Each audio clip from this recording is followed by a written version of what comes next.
selamat siang kepada Bapak dan Ibu dosen kelompok. Perkenalkan, kami dari kelompok 4 yang akan membahas tentang bab 4 dari buku Anthony Reid yang berjudul Revolusi Sosial. Sebelumnya perkenalkan, saya Dina Fidera Pulungan dan ini rekan saya, Saka seperti yang tadi Pak Ibu. Saya Octavius Daulus. Saya Ibu Leoni. Saya Didi Chandra. Saya Ridwan Tantika.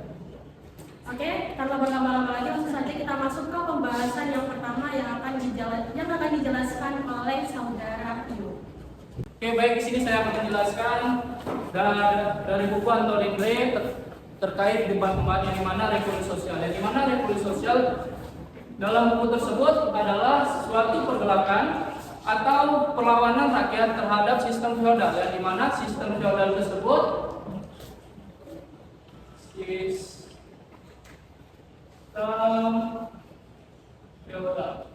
yang mana sistem feodal tersebut yaitu kaum elit atau bangsawan atau raja-raja memiliki hak penuh atas tanah di wilayah mereka, sehingga masyarakat menganggap bahwa gak betul ini dan tidak adil juga terhadap kami sebagai masyarakat. Baru kemudian terjadilah melakukan perlawanan terhadap tatanan ekonomi, tatanan sosial lama tersebut. Baru setelah proklamasi terjadinya pergolakan sosial di berbagai wilayah, yang dimana para pemuda menyerang atau membunuh atau bahkan menggulingkan raja-raja atau kaum elit tersebut. Baru kemudian menurut Anthony Reid, revolusi sosial di Indonesia terbagi menjadi dua. Yang pertama itu adalah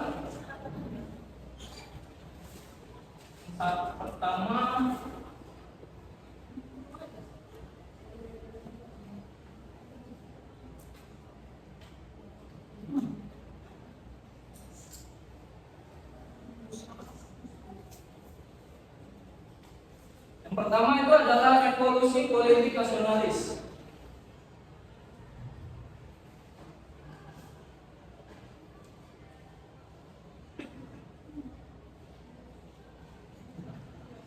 Yang dimana kaum politik nasional yang dipimpin oleh elit republik di wilayah Yogyakarta, dia berfokus pada perjuangan diplomatik untuk mendapatkan pengakuan internasional bahwa Indonesia itu sudah merdeka. Baru yang kedua ada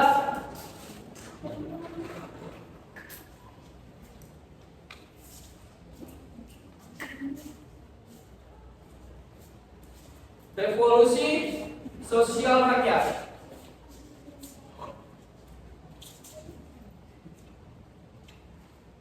Yang dimana fokus dalam revolusi sosial rakyat ini yaitu perubahan struktur sosial, yang dimana sistem tatanan lama atau sistem feodal merubah masyarakat menjadi memberontak. Baru adapun latar belakang dari sistem revolusi sosial tersebut, yang dimana sistem revolusi sosial terjadi karena masyarakat Indonesia pada masa penjajahan di bawah sistem sosial yang hierarki, yang dimana kaum bangsawan dan pejabat kolonial menempati posisi puncak pada piramida sosial, sementara rakyat kecil berada di paling bawah atau merupakan sistem kasta. Baru sehingga para bangsawan atau para kaum elit lainnya memiliki kekuasaan atas tanah tersebut, hasil pertanian, serta hak istimewa lainnya yang diwariskan secara turun-temurun. Selama masa pendudukan Jepang pada tahun 1942 sampai 1945, sistem kekuasaan lama mulai goyah karena sistem pemerintahan Jepang menganut sistem militer, yang dimana kaum pemuda dan para rakyat biasa ikut ambil andil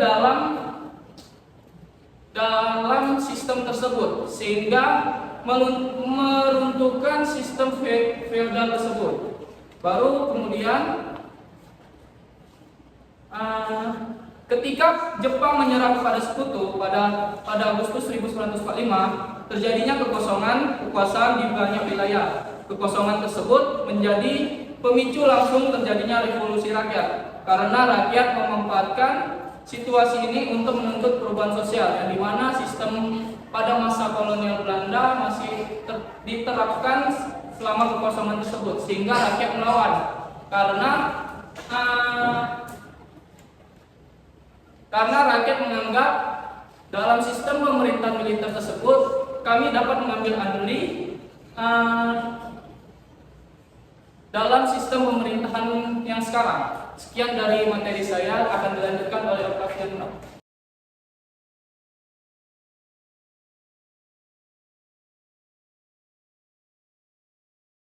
Materi yang saya sampaikan adalah peran pemuda dan tekanan terhadap struktur kekuasaan.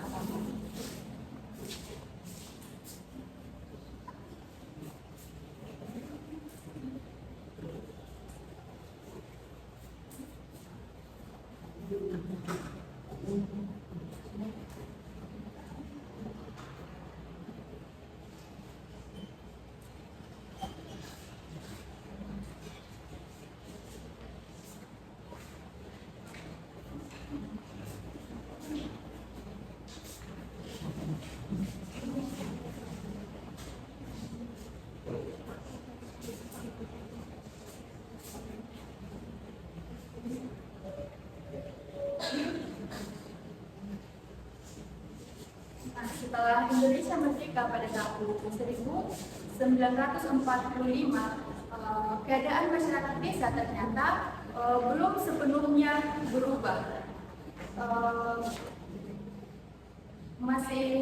Meskipun bangsa kita sudah bebas dari penjajahan, ternyata di banyak tempat masih ada sisa-sisa kekuasaan lama yang masih bertahan.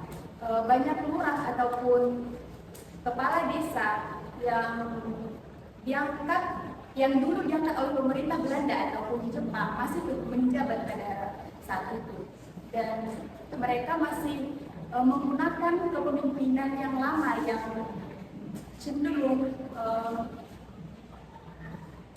yang cenderung menindas rakyat kecil dan juga mementingkan kekuasaan sendiri. Dan hal inilah yang membuat rakyat, terutama pemuda, yang tidak terima, karena kemerdekaan seharusnya membawa perubahan besar dan bukan hanya bebas dari penjajah. Dan pemuda juga merasa bahwa jika struktur kekuasaan di desa masih seperti dulu, dan maka makna kemerdekaan belum sepenuhnya dirasakan oleh rakyat. Karena itulah semangat perjuangan mereka belum rapi, dan mereka ingin memastikan bahwa kebebasan dan keadilan benar-benar sampai ke seluruh masyarakat dan bukan hanya di tingkat desa. Dan gerakan ini menunjukkan bahwa pemuda tidak hanya berjuang untuk merebut kemerdekaan, tapi juga ingin menghapus sisa-sisa sistem feodal di desa.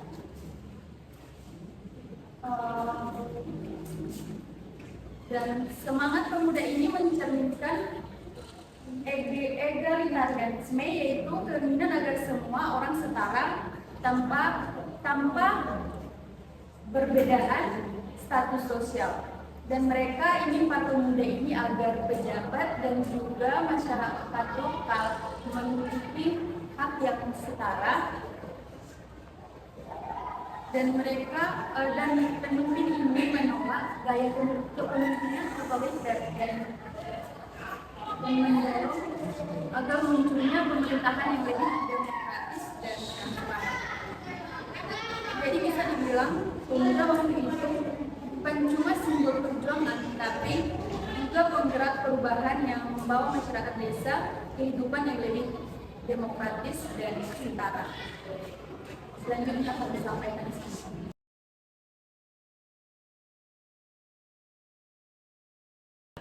Baik, di situ kita akan membahas mengenai pengisuhan dari desa.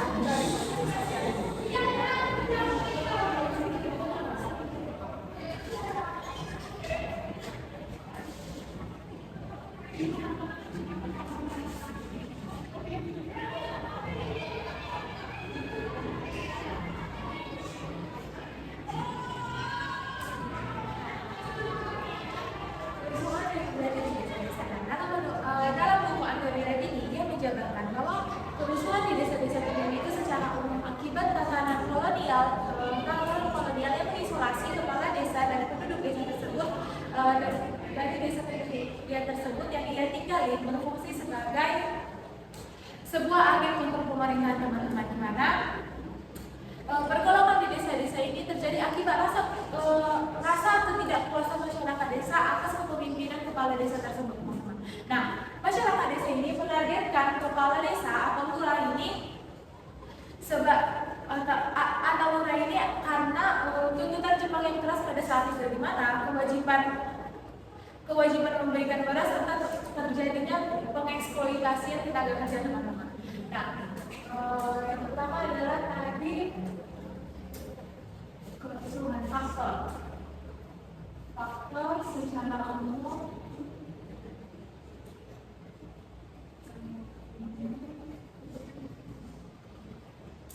dilakukan di desa.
Jadi, dalam berbagai faktor secara umum pergolakan di desa-desa terjadi adalah Jepang mengisolasikan kepala desa atau mereka sebagai agen untuk pemerintahan dan masa ketidakpuasan masyarakat desa atas kepemimpinan kepala desa tersebut.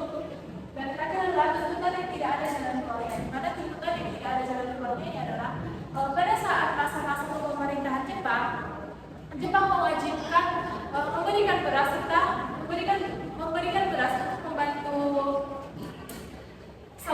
selama Jepang ini dalam masa perang dan terjadinya pengeksploitasian tenaga kerja. Nah, ini mencetus karena faktor ini mencetuslah revolusi sosial tahun 1945 sampai 1946, dan khususnya itu di Sumatera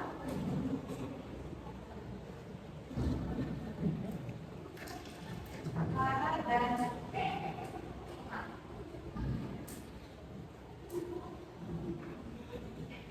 nah, karena tadi terjadinya faktor-faktor rasa ketidakpuasan ini salah satunya, maka mencetuslah revolusi sosial besar-besaran tahun 1945 dan tahun 1946. Nah, disinilah puncak revolusi sosial itu, teman-teman. Ada beberapa desa yang mengalami yang mengalami pergolakan atau kerusuhan pada saat revolusi ini. Yang pertama adalah desa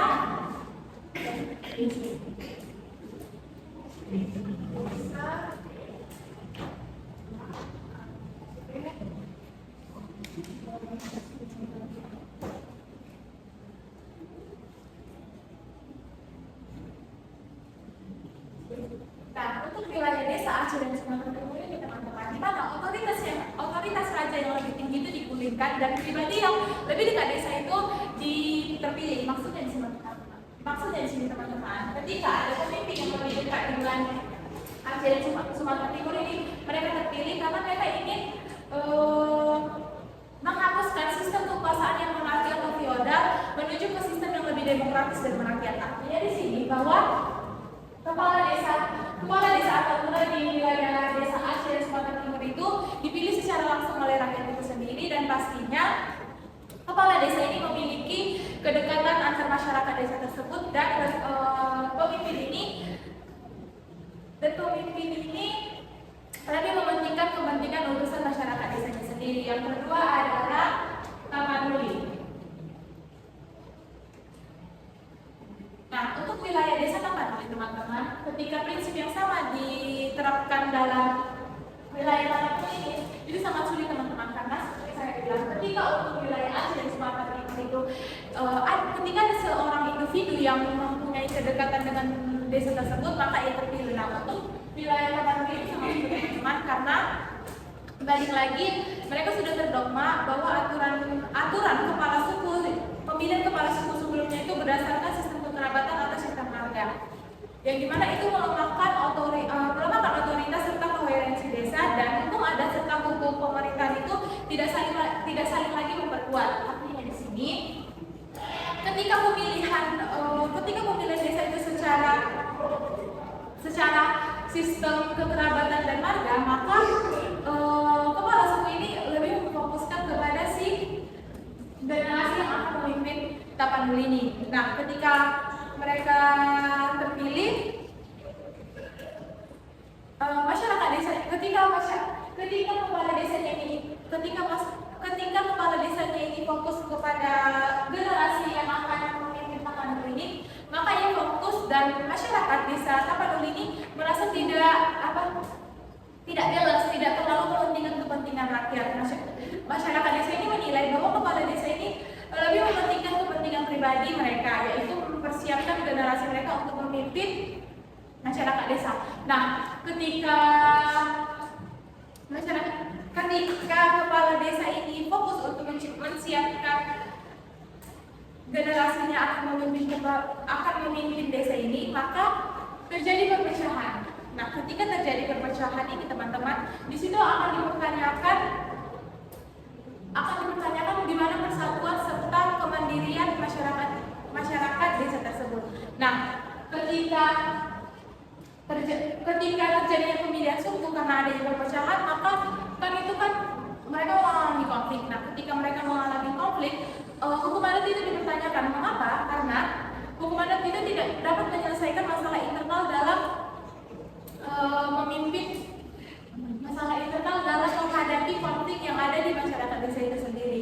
Nah, seharusnya aparat pemerintahan itu sebagai mediator atau sebagai pendengar dalam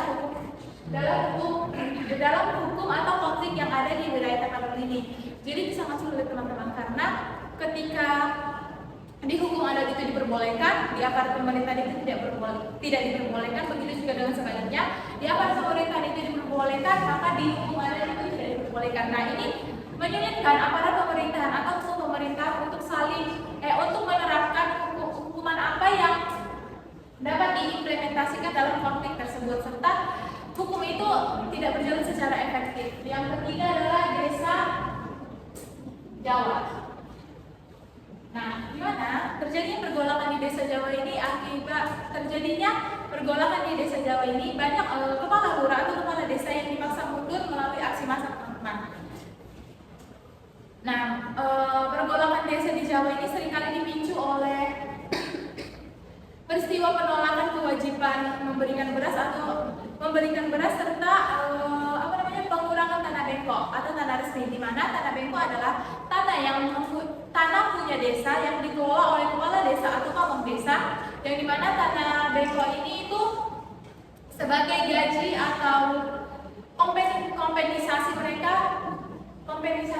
kepala desa mereka ini selagi masa jabatannya. Jadi dengan kata lain, tanah bengkok ini adalah gaji mereka semasa mereka menjabat di masyarakat desa itu sendiri. Jadi pergolakan di desa Jawa ini, teman-teman, itu seringkali dipicu karena rasa ketidakpuasan masyarakat desa itu atas kepemimpinan kepala desa tersebut. Sekian materi saya, akan dijelaskan dengan saya.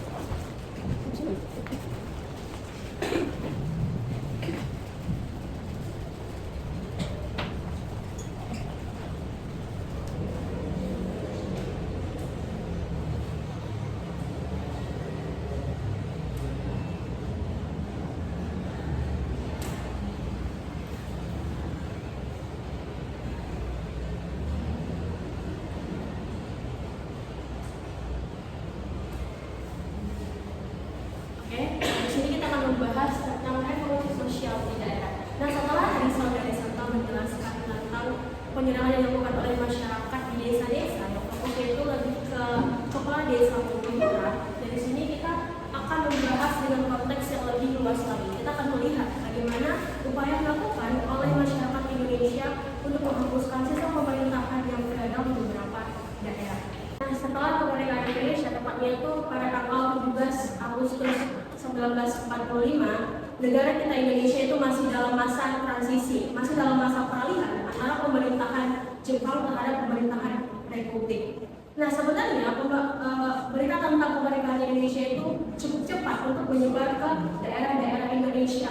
Tetapi di saat yang sama juga beberapa daerah di Indonesia itu masih mengalami sistem sosial dan keamanannya itu masih belum stabil, masih banyak, sehingga ada dua konteks yang bisa kita ambil. Yang pertama, pemerintahan Jepang di Indonesia memang sudah berakhir, dan yang kedua, Indonesia memang sudah merdeka, tapi pemerintahan Republik yang berdiri saat itu belum cukup kuat untuk memerintah seluruh wilayah Indonesia, sehingga banyak masyarakat di beberapa daerah yang melakukan penyerangan atau pemberontakan untuk menghapuskan sistem pemerintahan yang feodal. Dan setelah kemerdekaan Indonesia, banyak masyarakat di beberapa daerah yang sudah tidak mau lagi mengakui kaum bangsawan sebagai pemimpin mereka. Mengapa demikian? Alasannya adalah karena masyarakat ini merasa bahwa kaum bangsawan ini memiliki hubungan yang sangat dekat dengan para penjajah Indonesia, baik itu Belanda maupun Jepang. Dan masyarakat juga merasa bahwa kaum bangsawan ini memiliki juga ikut andil di dalam sistem sosial yang selama ini menindas masyarakat. Nah, di dalam bukunya Anthony Reid sendiri, beliau ada mengambil 3 contoh besar revolusi sosial di daerah Indonesia, yaitu ada di daerah Jawa Tengah, di Aceh, dan di Sumatera Timur. Oke, kita bahas yang pertama di daerah Jawa Tengah.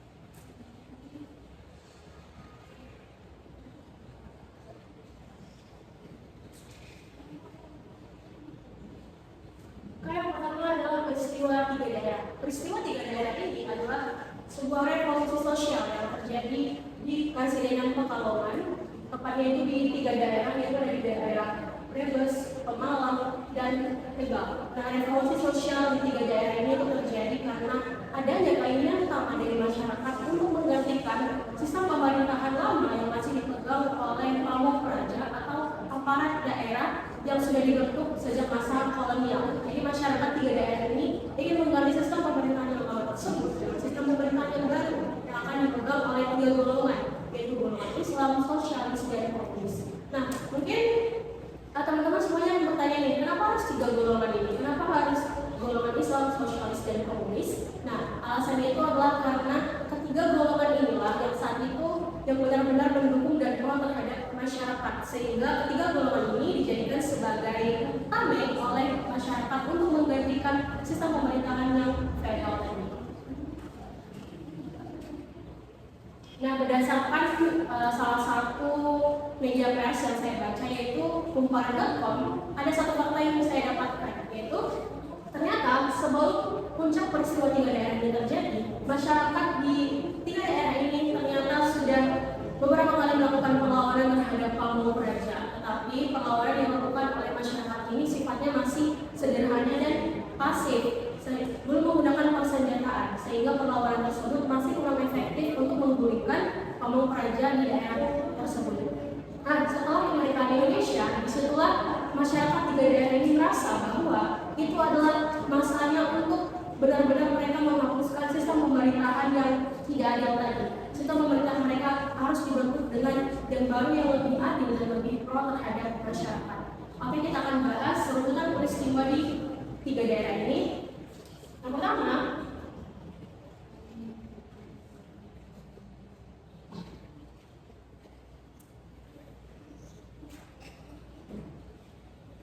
sebelumnya teman-teman, peristiwa tiga daerah ini itu terjadi dengan jangka waktu yang cukup singkat ya, hanya 3 bulan saja, yaitu dari bulan Oktober 1945 sampai dengan Desember 1945. Tetapi dengan jangka waktu yang 3 bulan ini juga lah, masyarakat di tiga daerah ini sudah berhasil untuk menghapuskan sistem pemerintahan yang feodal tadi. Nah, di bulan Oktober 1945 adalah puncak dari kekecewaan masyarakat terhadap kaum raja. Jadi masyarakat ini merasa bahwa kaum raja itu tidak pro terhadap kemerdekaan. Seolah-olah kaum raja ini tetap ingin mempertahankan sistem pemerintahan yang feodal ini. Sedangkan seperti yang kita ketahui bahwa sistem pemerintahan yang feodal ini itu benar-benar tidak memberikan keadilan terhadap masyarakat, tetapi hanya menguntungkan kaum bangsawan saja. Nah, di bulan Oktober inilah peristiwanya itu berawal di Tegal.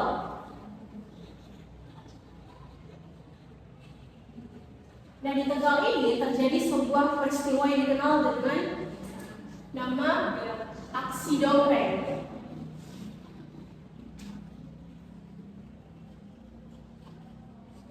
Aksi Domreng ini adalah sebuah penyerangan yang dilakukan oleh masyarakat kepada kepala desa, tepatnya itu kepada kepala desa di salah satu daerah di Tegal yang bernama Desa Cerih. Nah, pada peristiwa aksi Domreng inilah yang menyebabkan terbentuknya sebuah kelompok pemuda yang saat ini diberi nama kelompok Kutil. Nah, kelompok Kutil ini adalah sekelompok pemuda dari tiga daerah ini yang melakukan penyerangan dengan cara yang radikal dan anarkis. Jadi di 3 bulan penuh pemberontakan di tiga daerah ini, pemeran utamanya adalah si kelompok Kutil.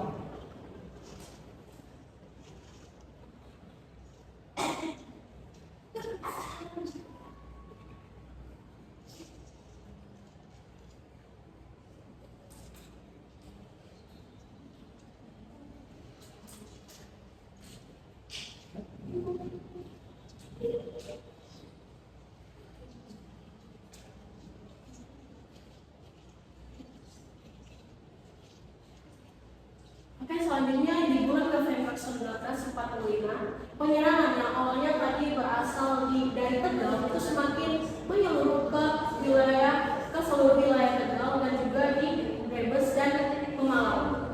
Jadi di bulan November ini juga lah terjadi peristiwa yang benar-benar anarkis dari si kelompok Kutil ini. Jadi di sini banyak kaum praja, banyak rumah kaum praja yang diserang dan dijarah oleh masyarakat. Bahkan beberapa kaum praja itu ada yang sempat dibunuh.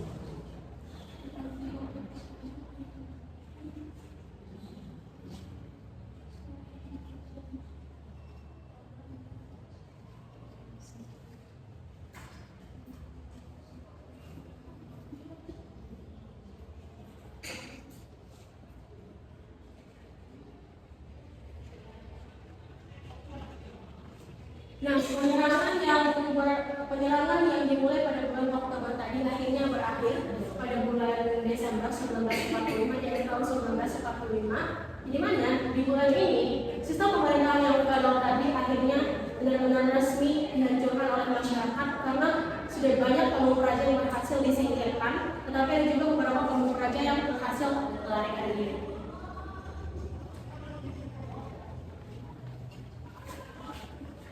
Nah, setelah berakhirnya sistem pemerintahan yang feodal tadi, pemerintahan lokal di tiga daerah ini, di tiga kabupaten ini itu digantikan oleh 3 golongan yang saya sebutkan di awal tadi, itu golongan Islam, sosialis, dan komunis.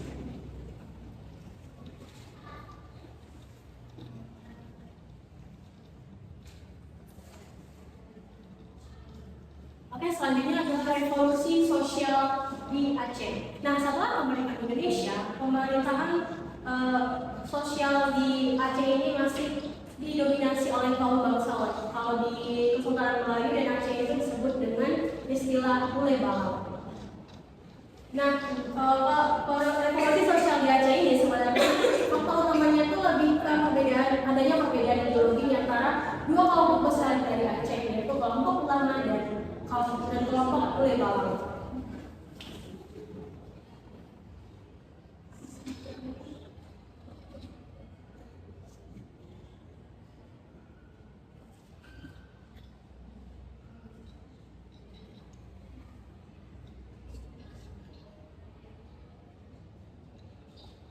Di mana kaum ulama memiliki ideologi Islam revolusioner, yaitu menginginkan sistem sosial di Aceh itu dibentuk dengan benar-benar adil dan berdasarkan ajaran Islam. Sedangkan kaum liberal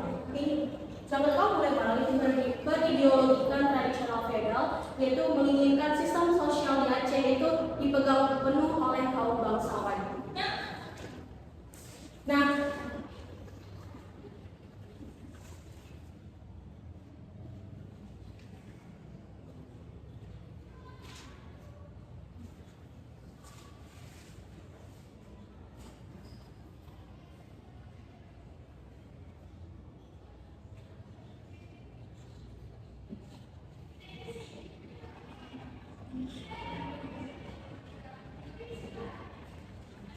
Nah, kaum pemuda yang tergabung dalam salah satu organisasi ulama, yaitu yang bernama PUSA atau Persatuan Ulama Seluruh Aceh,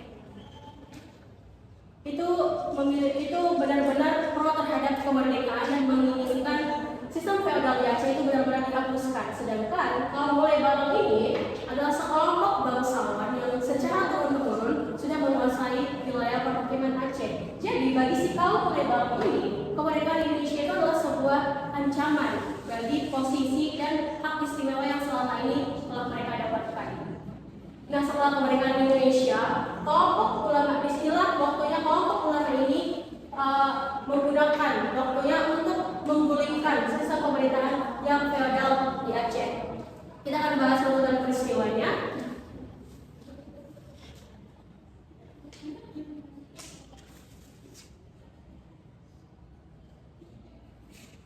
Nah, pemberontakan di Aceh ini bermula itu pada tanggal 4 Desember.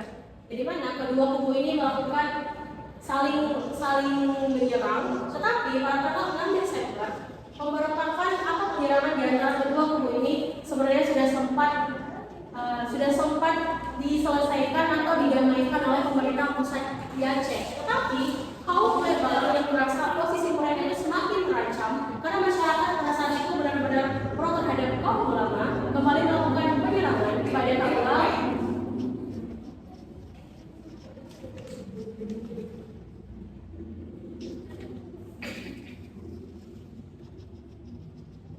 pada tanggal 16 Desember. Jadi mana di tanggal ini kaum liberal ini melakukan penyerangan yang benar-benar anarkis, di mana mereka membakar dua kampung yang ada di Aceh, yaitu Kampung Wemulu dan Kampung Yontarem.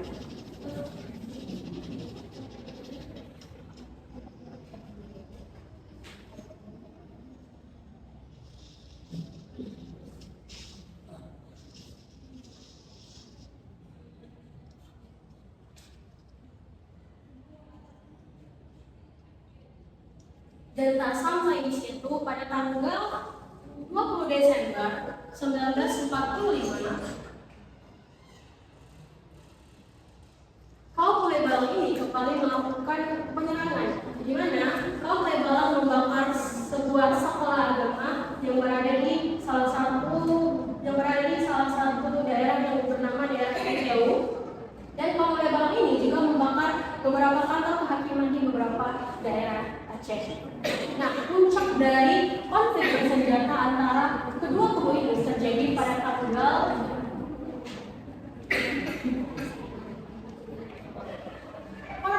12 Januari 1946. Jadi mana kaum ulama melakukan penyerangan terhadap salah satu markas dari kaum liberal yang berada di kota Yonglok, dan di tanggal inilah banyak sekali memakan korban jiwa terkhususnya itu dari kaum liberal.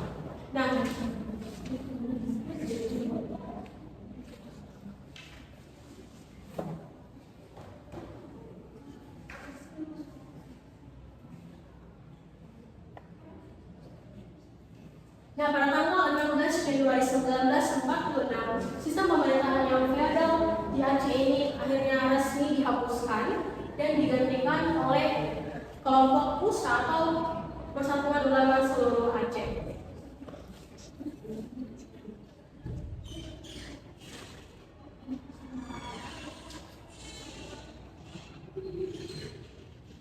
Selanjutnya adalah revolusi sosial di Sumatera Timur. Nah, revolusi sosial di Sumatera Timur ini sebenarnya lebih kepada konflik agraria. Jadi sebelum kemerdekaan Indonesia, seluruh wilayah perkebunan dan tanah-tanah di wilayah Sumatera Timur itu banyak dipegang dan dikuasai oleh kesultanan atau kaum bangsawan. Sehingga setelah kemerdekaan Indonesia, masyarakat di Sumatera Timur ini merasa bahwa seluruh tanah bekas perkebunan dan tanah-tanah lainnya itu sudah menjadi hak milik masyarakat. Jadi mereka merasa bahwa tanah-tanah dan bekas perkebunan tersebut sudah tidak berhak lagi untuk dipegang oleh kaum bangsawan. Sehingga setelah kemerdekaan Indonesia, masyarakat di Sumatera Timur ini melakukan penyerangan kepada kaum bangsawan di beberapa kesultanan.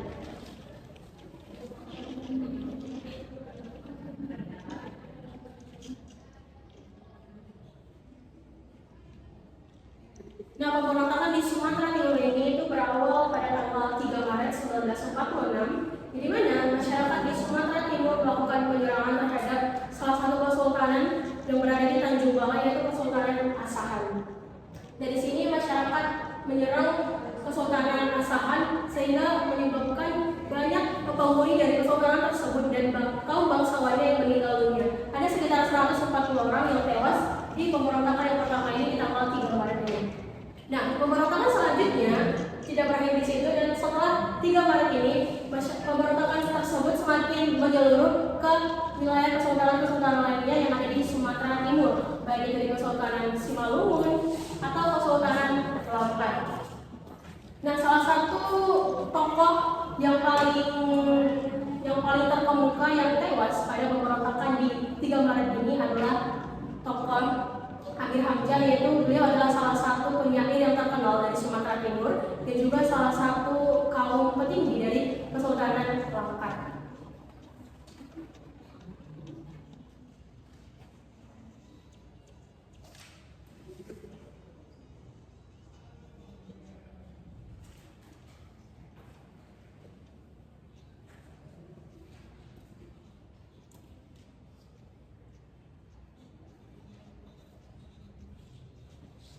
Nah, pemberontakan di Sumatera Timur ini itu berakhir pada bulan April 1946, di mana pemerintahan yang feodal ini sudah berhasil dihapuskan oleh masyarakat karena sudah banyak sekali kesultanan dan kaum bangsawan yang berhasil disingkirkan. Tetapi teman-teman, revolusi sosial yang terjadi di Sumatera Timur ini itu berbeda dengan revolusi sosial yang terjadi di Jawa Tengah dan Aceh ini. Di mana revolusi sosial di Sumatera Timur ini dapat kita katakan sebagai revolusi sosial yang gagal. Kenapa saya katakan gagal? Masyarakat memang sudah berhasil menghapuskan sistem pemerintahan yang feodal, tetapi akibat penyerangan yang dilakukan oleh masyarakat di 3 Maret ini banyak sekali menimbulkan konflik yang berkepanjangan, dan salah satunya itu adalah adanya konflik antar etnis antara etnis Melayu yang berasal dari kaum bangsawan dan etnis non-Melayu, yaitu ada dari Batak, Tionghoa atau Jawa, yang sebelum kemerdekaan sudah merasa ditindas oleh si kelompok Melayu yang berasal dari kaum bangsawan tadi. Oke, sekian dari saya. Materi selanjutnya akan disampaikan oleh saudara Niki.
Oke, baiklah. Materi berikutnya adalah tentang pandangan Syafii terhadap revolusi,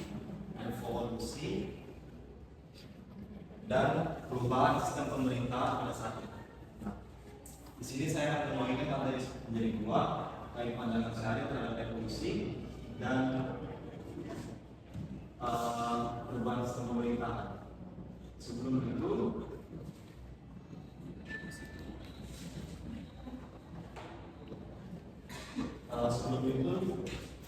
Sultan Syarif adalah seorang tokoh kiri yang beraliran sosialis. Nah, sosialis ini adalah sebuah aliran yang beda dengan komunis. Nah, kalau komunis sendiri adalah aliran yang sudah pasti komunis. Istilah katanya sosialis belum tentu komunis, komunis sudah pasti sosialis. Nah, siapa itu Sultan Syarif? Sultan Syarif adalah seorang tokoh politik yang sangat dominan ataupun sangat berpengaruh di Indonesia pada periode awal kemerdekaan.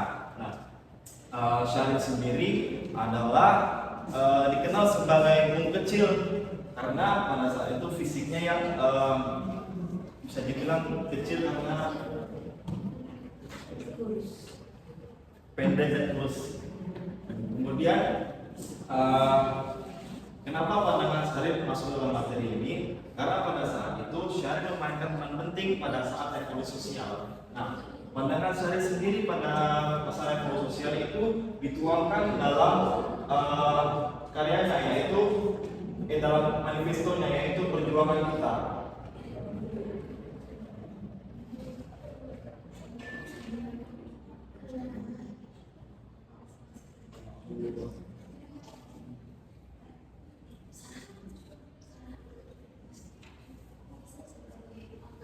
Nah, dalam manifestonya ini dia menyebutkan atau mengungkapkan bahwa sebuah revolusi itu bukanlah sebuah gerakan ataupun sebuah perubahan yang secara spontan yang sepertinya dilakukan para massa pada saat revolusi sosial. Nah, si Sultan Syarif ini melihat ketika massa membuat kerusuhan ataupun membuat bagaimana dia membunuh para kaum feodalisme dan membunuh para kaum elit lama. Nah, si Sultan Syarif ini sendiri menyebutkan dia sendiri menolak perilaku para massa yang sudah membunuh ataupun membuat kekerasan kepada kaum feodal dan para elit lama. Nah, menurut dia, walaupun dia seorang sosialis dan seorang beraliran kiri yang menolak bagaimana paham feodalis berkuasa dalam pemerintahan, tetapi dia sendiri menolak bagaimana masa revolusi pada saat itu yang melakukan kekerasan pada orang feodalisme dan orang-orang elit lama.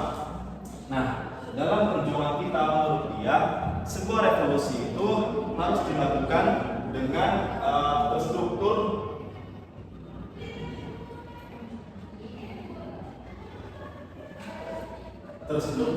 dan bermoral. Kenapa demikian?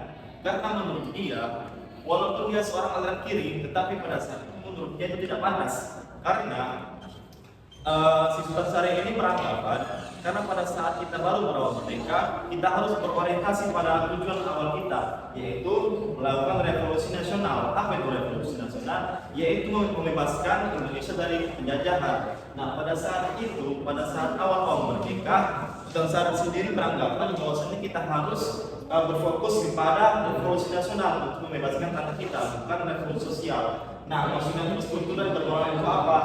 Karena pada saat itu revolusi itu hanya kemarahan massa secara spontan dan gak struktur. Nah, ini sendiri menurut Syarif dianalogikan sebagai anarkisme berbentuk revolusi. Nah, jadi jika revolusi yang tidak terstruktur, maka akan terjadi anarkisme di mana-mana. Nah, menurut dia, revolusi itu harus terstruktur dan bermoral dan harus mempunyai sebuah bisa dibilang sebuah pemimpin dalam revolusi tersebut.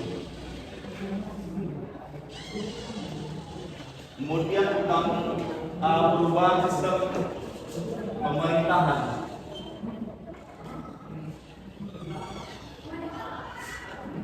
Kenapa di sini dimasukkan pada saat revolusi sosial? Karena pada saat ini si Sultan Syarif lagi mau perubahan ke arah sistem pemerintahan kita yang tadinya awalnya merujuk kepada presidensial berubah menjadi sistem parlementer, di mana Sultan Syarif sendirilah yang akan menjadi perdana menteri.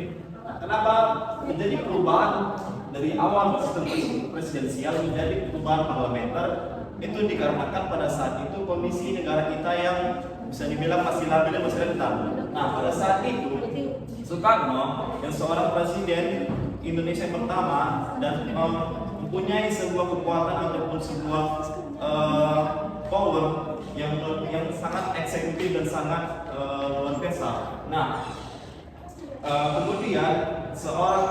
kemudian badan KNIP, Komite Nasional Indonesia Pusat, beranggapan bahwasanya kita itu harus mengurangi kekuatan presiden karena pada saat itu kekuatan presiden sangat dominan dan bisa menjadi di luar batas kekuatan presiden tersebut atau di luar atau melakukan kewenangan. Nah, KNIP sendiri membuat sebuah usul bahwasanya dibatasilah power dari presiden ataupun kebijakan-kebijakan presiden dengan membuat sebuah pemerintahan legislatif, yaitu sebuah sistem parlementer yang dimaklumatkan pada tanggal 16 Oktober 1945 yang ditentangani oleh wakil presiden. Nah, kenapa nggak ditentangani oleh presiden sendiri? Karena menurut Soekarno perubahan ini terlalu mendadak dan terlalu mengurangi kekuasaan dia pada saat menjabat presiden.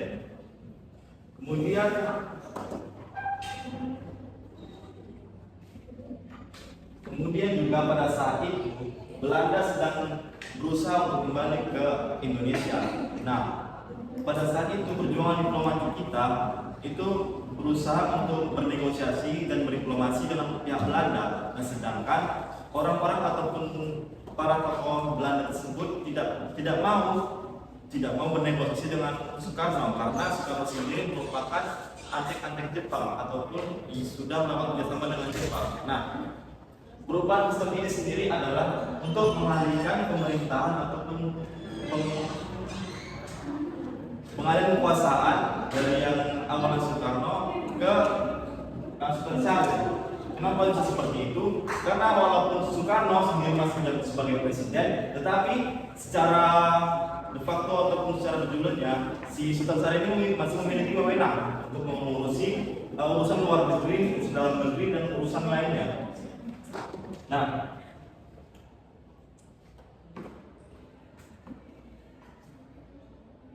sebelum dibentuknya sistem pemerintahan parlementer,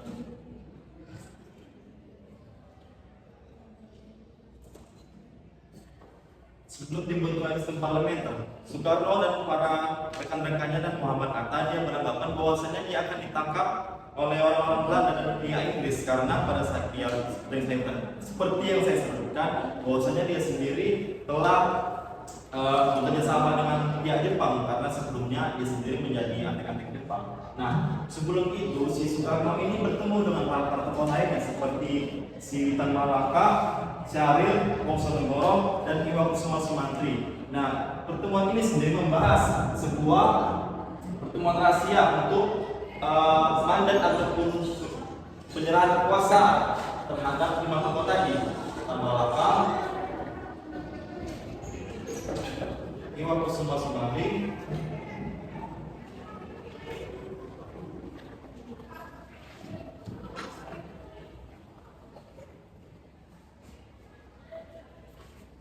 Sultan Syarif,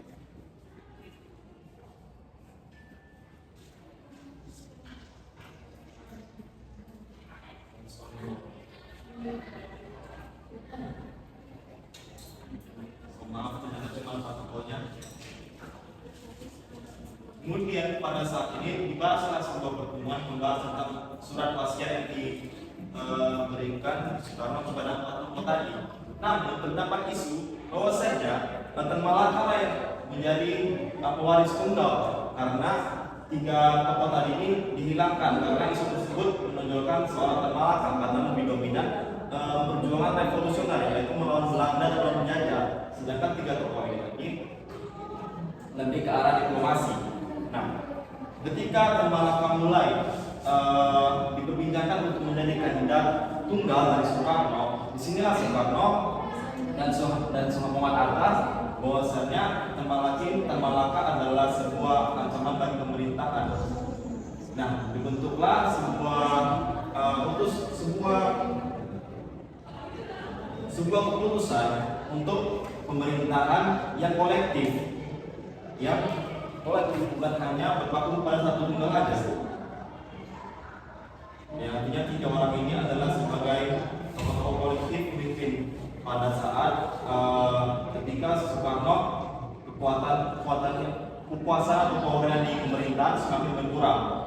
Nah, Tan Malaka ini sendiri ketika dia diisukan menjadi seorang presiden tunggal, dia sendiri mengumpulkan dukungan terhadap para pemuda yang mendukung revolusionernya, yaitu untuk melawan penjajah.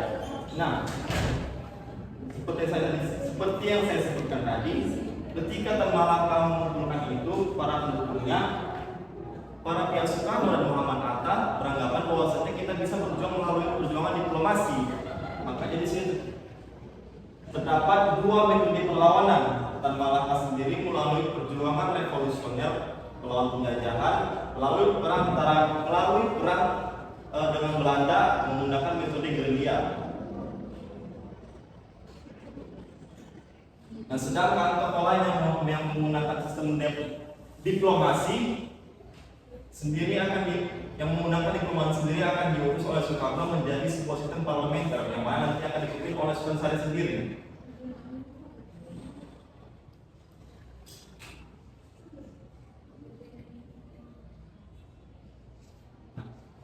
Kemudian, ketika Sultan Syarif diangkat menjadi seorang Perdana Menteri pada tanggal 14 November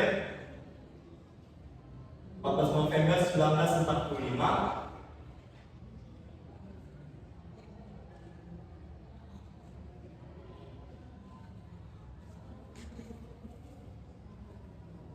ketika diangkat menjadi seorang Perdana Menteri, Sultan Syarif membuat beberapa kebijakan. Tapi itu nanti akan saya bahas ketika Sultan Syarif sudah dilantik. Tan Malaka ini merasa seperti dikhianati. Nah, kemudian itu Tan Malaka sendiri membuat suatu badan oposisi yang dinamakan sebagai Persatuan Perjuangan yang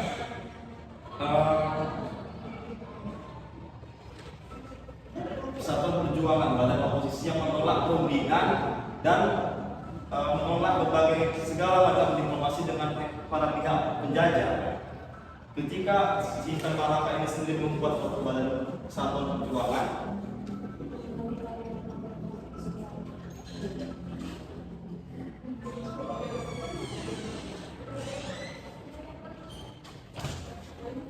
pemerintah pada saat itu menganggap bahwasanya Tan Malaka adalah sebuah ancaman.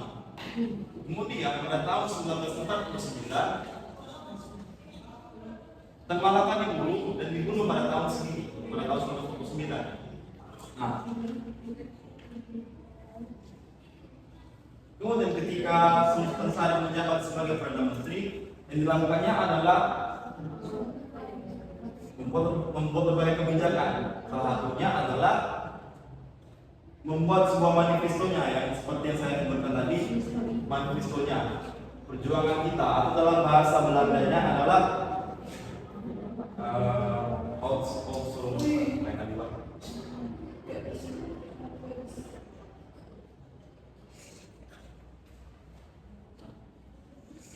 kenapa ini penting manifestonya buat dalam kebijakannya? Karena dalam manifestonya ini sendiri menolak bagaimana xenofobia, yaitu sebuah kebencian terhadap suatu perbedaan atau suatu bangsa asing. Karena pada saat itu sedang terjadi terhadap pembunuhan bangsa Erosia, pembunuhan Belanda, dan juga pembunuhan terhadap kaum feodal. Nah, dengan diterbitkannya atau dituliskannya manifestonya, Sultan Syarif sendiri berusaha untuk menghilangkan atau setidaknya menahan bagaimana perjuangan itu sendiri bisa ditahan. Bagaimana gejolak kerusuhan tadi, menahan gejolak kerusuhan yang terjadi.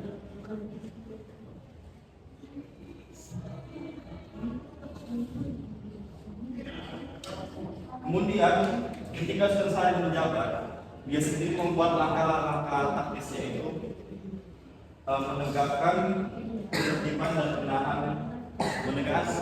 menahan ekses revolusi sosial, membentuk pembantaian dan membuat berbagai kebijakan hukum dan penegakan hukum lainnya. Sultan sendiri berusaha untuk menahan agar kerusuhan atau revolusi sosial terjadi tidak meluas di daerah-daerah lainnya, dan juga melakukan penegakan hukum yang semakin tegas.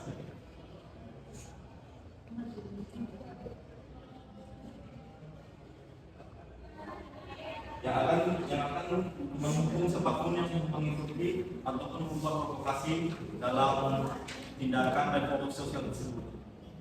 Baiklah, mungkin cukup sekian materi yang saya sampaikan. Saya sendiri tidak sempurna dalam penyampaian, jadi saya mohon maaf. Materi berikutnya akan disampaikan oleh Bapak Ibu.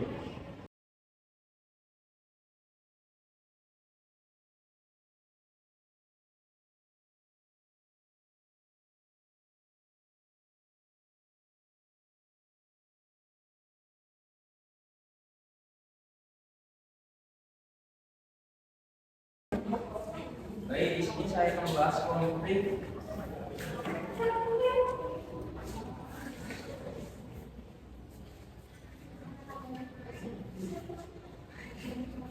antara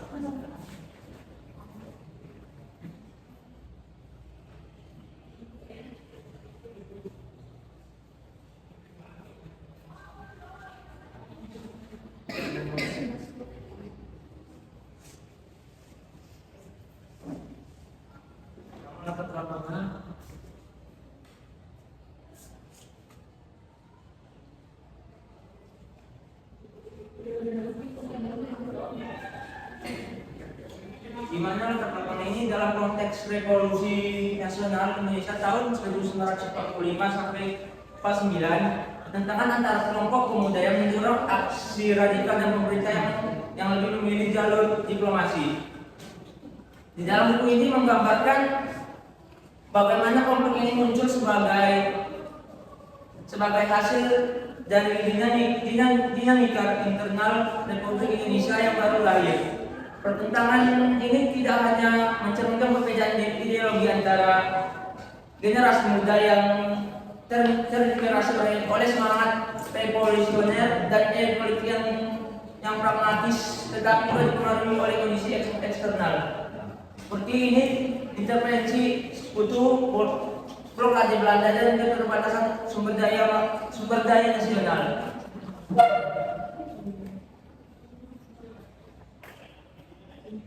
Dalam buku Anthony Reitz menekankan bahwa konflik ini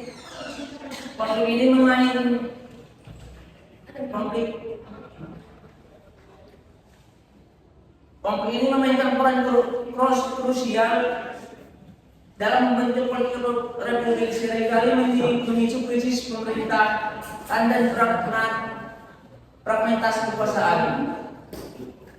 Posisi dan argumen kelompok pemuda radikal yang terdiri dari organisasi seperti Persatuan Perjuangan atau PP di bawah pimpinan Tan Malaka dan Amir Syarifuddin serta kelompok pemuda ekstrem lainnya seperti Barisan Pemuda Indonesia memiliki arus perjuangan semangat pemuda Indonesia mewakili semangat proklamasi kemerdekaan pada 17 Agustus 1945 dan revolusi sosial yang melanda berbagai daerah seperti pemberontakan rakyat di Aceh, Sumatera, Jawa. Anthony Reitz menggambarkan juga pemuda ini sebagai generasi yang tidak puas dengan pendekatan moderat karena mereka melihat kemerdekaan sebagai hasil langsung dari perlawanan bersenjata melawan penjajah. Di sini juga dalam buku ini memiliki dua argumen berbeda, yaitu argumen pemuda radikal yang dimana pemuda radikal menolak segala bentuk kompromi dengan slogan 100% merdeka atau merdeka atau mati. Mereka percaya bahwa diplomasi hanyalah bentuk penyerangan yang akan memperpanjang penjajahan Belanda. Dalam pandangan mereka, aksi radikal seperti gerilya, sabotase dan mobilisasi massa adalah satunya jalan untuk mencapai kemerdekaan. Selanjutnya argumen dari pemerintah.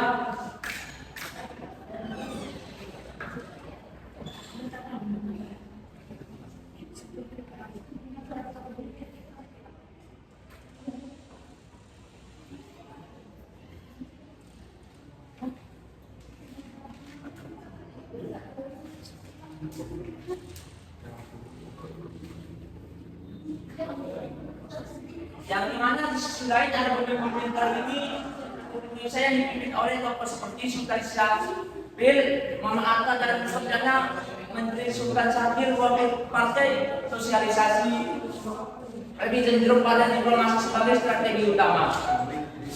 Di dalam buku Anton Mirip juga menggambarkan pemerintah ini sebagai entitas yang harus menangani realitas republik.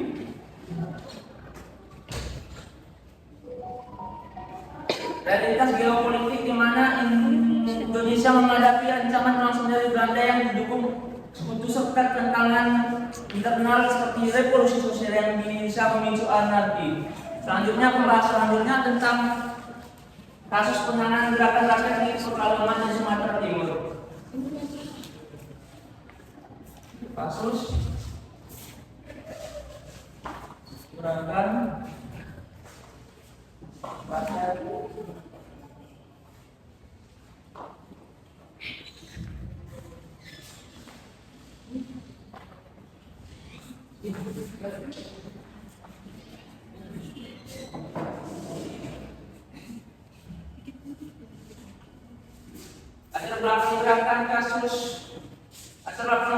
gerakan kasus di Pekalongan ini. Gerakan ini dari rakyat radikal muncul sebagai bagian dari revolusi sosial pasca proklamasi, di mana petani dan pemuda menyerang tuan tanah feodal dan simbol penjajahan Belanda. Buku ini menggambarkan juga sebagai ekstensi dari semangat perjuangan yang dipimpin oleh kelompok pemuda ekstrim yang menuntut redistribusi tanah dan penghapusan hierarki sosial. Selanjutnya penanganan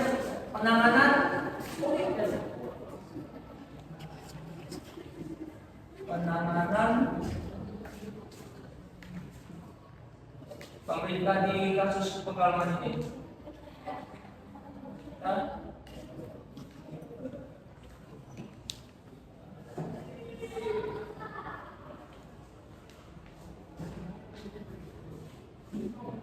Penanganan pemerintah di Pekalongan, di mana pemerintah mengirim pasukan untuk menindas gerakan ini dengan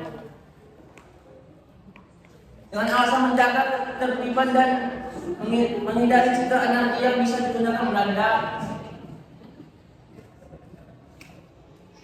untuk membenarkan intervensi. Antoni juga mencatat bahwa Hatta dan Syahrir memerintah penangkapan pemimpin lokal dan pemburuan kelompok radikal seperti pada akhir 1945 hingga awal 1946. Ini dilakukan demi kestabilan karena revolusi sosial yang tidak terkendali dianggap bisa mengganggu upaya diplomasi seperti pengakuan sementara dari Belanda pada 1946. Selanjutnya latar belakang gerakan di Sumatera Timur.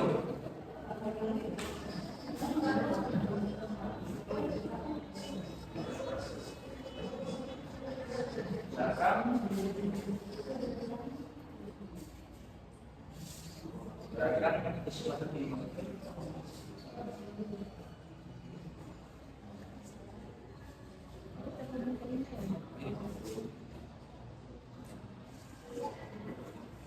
Di mana gerakan di Sumatera Timur ini termasuk daerah seperti Medan dan Deli, revolusi sosial lebih intens dengan pemberontakan petani melawan usaha perkebunan Belanda dan penguatan tanah lokal. Dalam buku ini menjelaskan juga bahwa gerakan ini dipimpin oleh pemuda radikal yang terinspirasi oleh proklamasi kemerdekaan menuntut nasionalisasi tanah dan penghapusan eksploitasi kolonial. Ini mencerminkan semangat 100 merdeka yang menolak kompromi, tetapi juga memicu perasaan etnis antara penduduk lokal dan imigran Cina atau India yang terkait dengan ekonomi kolonial. Tentunya penanganan dari pemerintahnya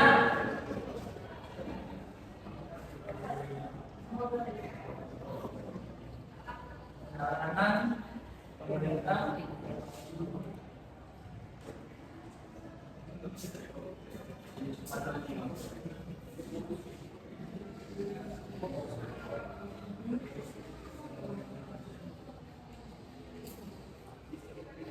Pemerintah Republik melalui wakil-wakilnya daerah menindas gerakan ini dengan kekuatan militer untuk mencegah eskalasi yang bisa mengancam diplomasi. Antoni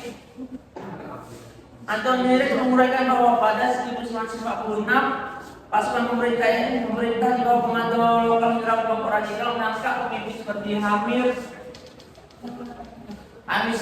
Syarifudin yang terkait dengan PP dan memulihkan kontrol atas daerah strategis ini dilakukan demi kestabilan karena anarki Sumatera bisa memberikan alasan bagi Belanda untuk memperluas blokade atau serangan yang akan menghambat negosiasi seperti perjanjian Negajati. Selanjutnya analisis bentuk nyata ketekanan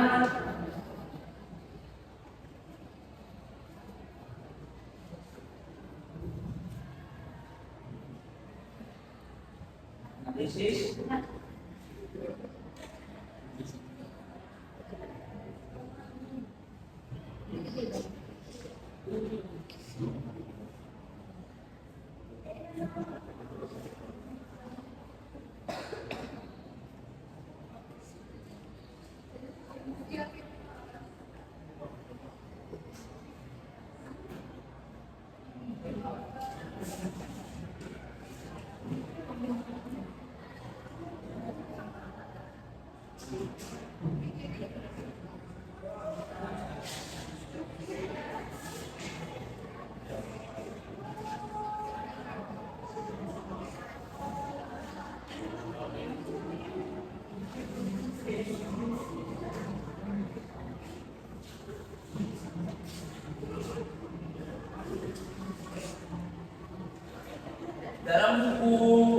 dalam buku Antoni Rek khususnya bab sosial revolusi dan nasional politik in the Republik 1946 sampai 47 ketekanan antara semangat egalitarian atau egalitarian spirit yaitu dorongan untuk